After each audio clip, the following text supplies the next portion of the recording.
क्या आप जानते हैं कि आखिर श्री राम ने अपने भाई लक्ष्मण को ही मृत्यु दंड क्यों दिया था? श्री राम जी की बहन कौन थी और उनका नाम क्या था? और क्यों कुंभकर्ण 6 महीने सोता और एक दिन खाने उठता और फिर सो जाता था? अगर नहीं तो ये वीडियो आपके लिए है। दोस्तों, हम सभी ने कभी न कभी रामायण तो सुनी होगी, लेकिन इसमें कई ऐसे राज हैं जो आज भी लोगों से छुपे हुए हैं। आज के इस वीडियो में हम आपको ऐसे ही 10 राजों के बारे में बताने जा रहे हैं। रामायण के बहुत से संस्करण हैं, जिसमें से सबसे ज्यादा पढ़े जाने वाली रामायण श्री तुलसीदास जी और वाल्मीकि द्वारा रचित है। अगर आप भी हिंदू धर्म में मानते हैं तो ये वीडियो आपके लिए ही बनाई गई है। इसे अंत तक जरूर देखिएगा। नंबर 1, रामायण के हर 1000 श्लोक के शुरुआत के अक्षर को लेकर बनाया गया है गायत्री मंत्र। अगर आपने वाल्मीकि रामायण पढ़ी होगी तो आपने पाया होगा कि उसके अंदर 24,000 श्लोक हैं। इन सभी श्लोकों के पहले अक्षर को लेकर गायत्री मंत्र की रचना की गई है। नंबर 2, श्री राम जी की बहन। श्री राम और उनके 3 भाइयों के बारे में तो सभी जानते हैं, लेकिन बहुत ही कम लोगों को पता होगा कि उनकी एक बहन भी थी। उनकी बहन का नाम था शांता और वो माता कौशल्या की बेटी थी। वो आयु में चारों भाइयों से काफी बड़ी थी। ऐसा माना जाता है कि अंग देश के राजा रोमपद और उनकी धर्मपत्नी वर्षिणी की कोई संतान नहीं थी। ऐसे में राजा दशरथ ने अपनी बेटी शांता उन्हें दे दी थी, जिनका उन्होंने बहुत अच्छे से पालन पोषण किया और माता पिता के सारे कर्तव्य निष्ठा पूर्वक से निभाए। नंबर 3, श्री राम के भाई किसके अवतार थे? हम सभी जानते हैं कि श्री राम जी विष्णु के अवतार थे, लेकिन बहुत कम ही लोग जानते हैं कि उनके भाई किसके अवतार थे। ऐसा माना जाता है कि लक्ष्मण जी शेषनाग के अवतार थे, जो कि विष्णु जी के आसन हैं। वहीं भरत और शत्रुघ्न विष्णु जी के सुदर्शन चक्र और शंख सेल का अवतार माने जाते हैं। नंबर 4, सीता के स्वयंवर में प्रयोग हुए भगवान शिवा के धनुष का नाम क्या था? हम में से अधिकांश लोगों को पता है कि रामा का सीता से विवाह एक स्वयंवर के माध्यम से हुआ था। उस स्वयंवर के लिए भगवान शिवा के धनुष का इस्तेमाल किया गया था, जिस पर सभी राजकुमारों को प्रत्यंचा चढ़ानी थी। लेकिन बहुत कम लोगों को पता होगा कि भगवान शिवा के उस धनुष का नाम पिनाक था। नंबर 5, 14 वर्षों तक जागते रहे लक्ष्मण। ऐसा माना जाता है कि 14 साल के वनवास तक लक्ष्मण जी एक रात भी नहीं सोए थे। वे अपने भाई श्री राम और सीता माता की रक्षा करने के लिए हर वक्त जागते रहते थे। इसीलिए उन्हें गुडाकेश नाम से भी जाना जाता है। दरअसल पहली रात को जब सीता माता और श्री राम जी सो रहे थे, उस समय लक्ष्मण के सामने निद्रा देवी प्रकट हुई, जिनसे उन्होंने आग्रह किया कि उन्हें सारी रात जाग कर 14 साल तक अपने भाई और भाभी की रक्षा करनी है।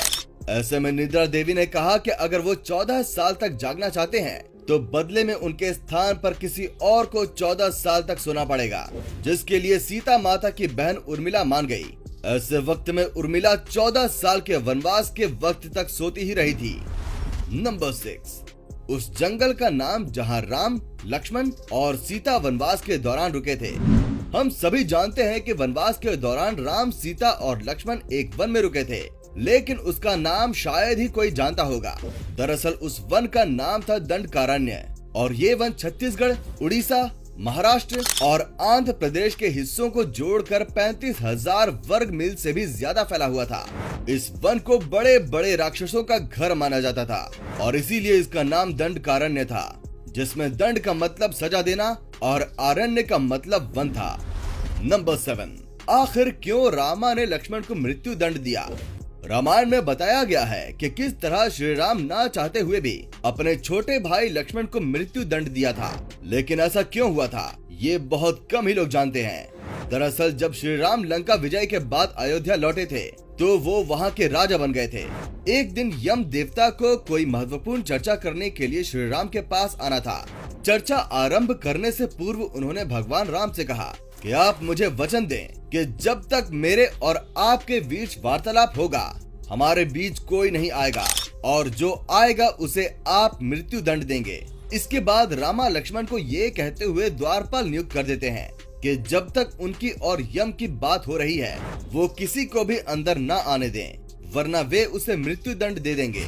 लक्ष्मण भाई की आज्ञा मानकर द्वारपाल बनकर खड़े हो गए।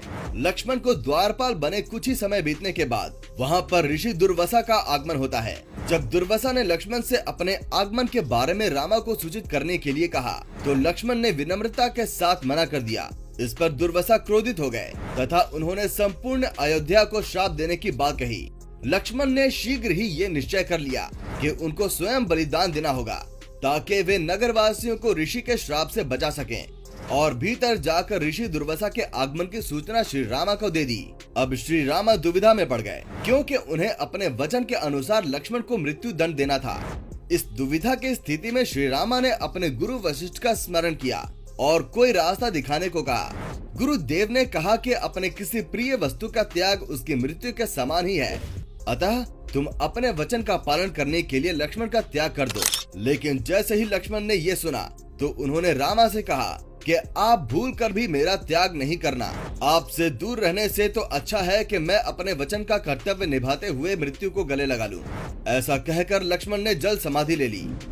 नंबर 8, आखिर कुंभकर्ण 6 महीने तक क्यों सोता था?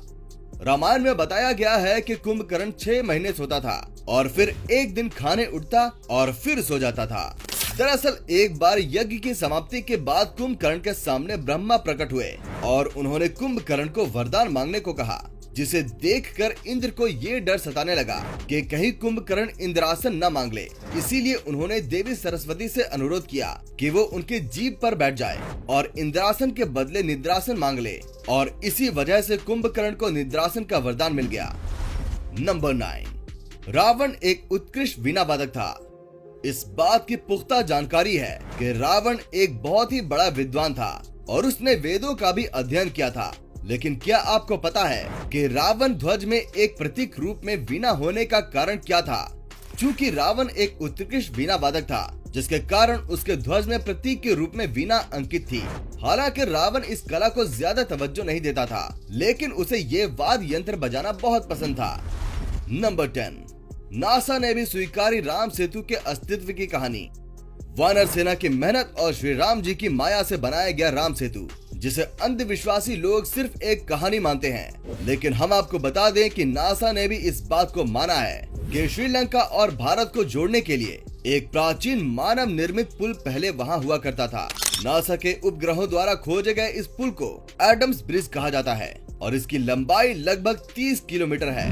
ये पुल श्री राम और वानर सेना द्वारा लंका जाने के लिए बनाया गया था। तो दोस्तों, ये थी रामायण से जुड़ी 10 ऐसी घटनाएं जिनके बारे में बहुत कम ही बताया जाता है। आशा करते हैं आपको ये वीडियो पसंद आई होगी और ऐसी और भी वीडियोस को देखने के लिए हमारे पेज क्रिस्पी एंटरटेनमेंट को फॉलो जरूर कीजिएगा और इस वीडियो को ज्यादा से ज्यादा लाइक और शेयर जरूर कीजिएगा। धन्यवाद।